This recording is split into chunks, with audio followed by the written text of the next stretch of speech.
ದೆಹಲಿ ಅಬಕಾರಿ ನೀತಿ ಪ್ರಕರಣದಲ್ಲಿ ವಿಚಾರಣೆಯಿಂದ ಹಿಂದೆ ಸರಿಬೇಕು ಅನ್ನೋ ಅರವಿಂದ್ ಕೇಜ್ರಿವಾಲ್ ಮನವಿಯನ್ನ ನ್ಯಾಯಮೂರ್ತಿ ಸ್ವರ್ಣಕಾಂತ್ ಶರ್ಮಾ ತಳ್ಳಿ ಹಾಕಿದ್ದಾರೆ.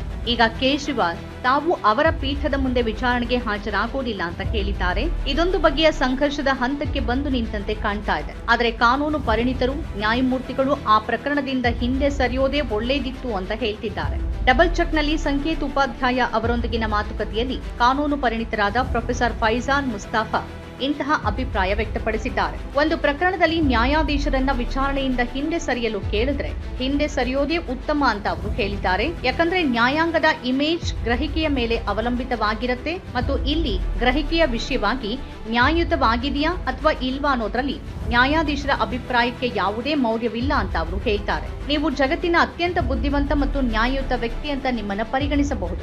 ಆದರೆ ಒಬ್ಬ ಮೊಕದ್ದಮೆದಾರ ನ್ಯಾಯಾಧೀಶರಿಗೆ ದಯವಿಟ್ಟು ಈ ಪ್ರಕರಣದಿಂದ ಹಿಂದೆ ಸರಿಯಿರಿ, ಯಾಕಂದ್ರೆ ನನಗೆ ನಿಮ್ಮಿಂದ ನ್ಯಾಯ ಸಿಗೋದಿಲ್ಲ ಅಂತ ಭಾವಿಸ್ತೇನೆ ಅಂತ ಹೇಳಿದ್ರೆ ನ್ಯಾಯಾಧೀಶರು ಕೆಳಗಿಳಿಯೋದು ಉತ್ತಮ ಅಂತ ಪ್ರೊಫೆಸರ್ ಫೈಜಾನ್ ಮುಸ್ತಾಫಾ ಹೇಳಿದ್ದಾರೆ. ಕೇಜ್ರಿವಾಲ್ ಈ ನ್ಯಾಯಾಧೀಶರಿಂದ ನ್ಯಾಯ ಸಿಗೋದಿಲ್ಲ ಅಂತ ನಿಜವಾಗಿಯೂ ನಂಬಿದ್ರು ಅನ್ನೋ ಗ್ರಹಿಕೆಯನ್ನ ಸಂಪೂರ್ಣವಾಗಿ ನಿರಾಕರಿಸಿಲ್ಲ ಅಂತ ಹಲವರು ನಂಬ್ತಾರೆ. ಕೇಜ್ರಿವಾಲ್ ಹೇಳುವ ಕೆಲವು ವಿಷಯಗಳು ಸರಿಯಾಗಿವೆ, ನ್ಯಾಯಾಧೀಶರು ಹೇಳುವ ಕೆಲವು ವಿಷಯಗಳು ಕೂಡ ಸರಿಯಾಗಿವೆ ಮತ್ತು ಇಬ್ಬರೂ ಹೇಳುವ ಕೆಲವು ವಿಷಯಗಳು ತಪ್ಪಾಗಿವೆ ಅಂತ ನಾನು ಭಾವಿಸ್ತೀನಿ ಅಂತ ಅವರು ಹೇಳಿದ್ದಾರೆ. ಇಲ್ಲಿ ನ್ಯಾಯಾಧೀಶರು ಹಿಂದೆ ಸರಿದಿದ್ರೆ ನ್ಯಾಯಾಂಗದ ಮೇಲಿನ ಸಾರ್ವಜನಿಕರ ಬಲವಾದ ನಂಬಿಕೆ ಹಾಗೆ ಉಳಿತಿತ್ತು ಅಂತ ಹೇಳಿದ್ದಾರೆ. ಅವರ ಮಗನಿಗೆ 5,900 ಪ್ರಕರಣಗಳು ಬಂದಿದ್ರೆ ಸರ್ಕಾರಿ ಸಮಿತಿಯಲ್ಲಿರುವ ಇತರ 700 ವಕೀಲರಿಗೆ ತೀರಾ ಕಡಿಮೆ ಪ್ರಕರಣಗಳು ಬಂದಿವೆ. ಅವರ ಮಗ ಬಹಳ ಒಳ್ಳೆ ವಕೀಲರಾಗಿರಬಹುದು, ಆದರೆ ಅವರು 2017ರಲ್ಲಿ ಪ್ರಾಕ್ಟೀಸ್ ಮಾಡೋಕೆ ಪ್ರಾರಂಭಿಸಿದ್ರು ಅನ್ನೋದು ಸಾರ್ವಜನಿಕರಿಗೆ ತಿಳಿದಿದೆ ಮತ್ತು ಈ ಎಲ್ಲಾ ಪ್ರಕರಣಗಳು ಅವರ ತಾಯಿ ನ್ಯಾಯಾಧೀಶರಾದ ನಂತರ ಬಂದ್ವು ಮತ್ತು 2 ವರ್ಷಗಳಲ್ಲಿ ಅವರು ಅಂತಹ ಪ್ರಮುಖ ವಕೀಲರಾದರು. ನ್ಯಾಯಾಧೀಶರು ನಿರ್ದಿಷ್ಟ ಕಾರ್ಯಗಳಲ್ಲಿ ಭಾಗಿಯಾಗುವ ವಿಷಯ ಅಥವಾ ಅವರ ಕುಟುಂಬದ ಸದಸ್ಯರಿಗೆ ನಿಯೋಜಿಸಲಾದ ಪ್ರಕರಣಗಳೆಷ್ಟು ಅನ್ನೋ ವಿಷಯ ಸಾರ್ವಜನಿಕ ವಲಯವನ್ನ ತಲುಪಬಾರದು, ಯಾಕಂದ್ರೆ ಈ ವಿವರಗಳು ನ್ಯಾಯಾಂಗದ ಮೇಲಿನ ನಂಬಿಕೆಯನ್ನ ಹಾಳು ಮಾಡುತ್ತೆ ಅಂತ ಹೇಳಿದ್ದಾರೆ. ಪ್ರೊಫೆಸರ್ ಮುಸ್ತಾಫಾ ನ್ಯಾಯಾಂಗದ ಇಮೇಜ್ ಸಾರ್ವಜನಿಕ ಗ್ರಹಿಕೆಯ ಮೇಲೆ ಹೆಚ್ಚು ಅವಲಂಬಿತವಾಗಿದೆ ಅಂತ ವಾದಿಸ್ತಾರೆ. ಒಬ್ಬ ಮೊಕದ್ದಮೆದಾರ ನ್ಯಾಯಾಧೀಶರ ಬಗ್ಗೆ ವಿಶ್ವಾಸದ ಕೊರತೆಯನ್ನು ವ್ಯಕ್ತಪಡಿಸಿದ್ರೆ ನ್ಯಾಯಾಧೀಶರು ತಮ್ಮದೇ ಆದ ನಿಷ್ಪಕ್ಷಪಾತತೆಯ ಬಗ್ಗೆ ಪ್ರತಿಪಾದಿಸುವ ಬದಲು ಸಂಸ್ಥೆಯ ಸಮಗ್ರತೆಯನ್ನ ಕಾಪಾಡಿಕೊಳ್ಳೋಕೆ ಸ್ವತಃ ಹಿಂದೆ ಸರಿಯೋದು ಉತ್ತಮ ಅಂತ ಹೇಳಿದ್ದಾರೆ.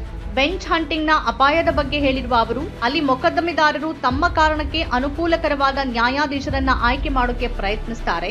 ಈ ಅಭ್ಯಾಸವನ್ನ ತಪ್ಪಿಸಬೇಕು ಅಂತ ಹೇಳಿದ್ದಾರೆ.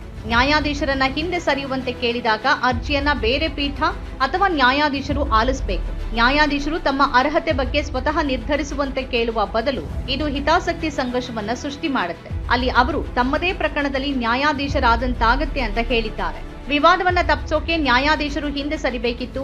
ಅರವಿಂದ್ ಕೇಜ್ರಿವಾಲ್ ಕೂಡ ಸಮಸ್ಯೆಯನ್ನ ಪರಿಹರಿಸಲು ಔಪಚಾರಿಕ ಶಾಂತ ಕಾನೂನು ಮಾರ್ಗಗಳನ್ನ ಅನುಸರಿಸದೆ ನಾಟಕಕ್ಕೆ ಆದ್ಯತೆ ನೀಡಿದ್ದಾರೆ ಅಂತ ಪ್ರೊಫೆಸರ್ ಮುಸ್ತಾಫಾ ಹೇಳಿದ್ದಾರೆ. ಇದು ಅಂತಿಮವಾಗಿ ಇಡೀ ನ್ಯಾಯಾಂಗ ಪ್ರಕ್ರಿಯೆಯ ವಿಶ್ವಾಸಾರ್ಹತೆ ಮೇಲೆ ಪರಿಣಾಮ ಬೀರತ್ತೆ ಅನ್ನೋ ಆತಂಕವನ್ನ ಅವರು ವ್ಯಕ್ತಪಡಿಸಿದ್ದಾರೆ. ನಮ್ಮ ಕಾರ್ಯಕ್ರಮಗಳನ್ನ ನೀವು ನೋಡ್ತಾ ಇದ್ರೆ ನಮ್ಮ ಚಾನೆಲ್ ಅನ್ನ ಸಬ್ಸ್ಕ್ರೈಬ್ ಮಾಡಿ, ಪಕ್ಕದ ಬೆಲ್ ಐಕಾನ್ ಒತ್ತಿ ನಮ್ಮನ್ನ ಬೆಂಬಲಿಸಿ.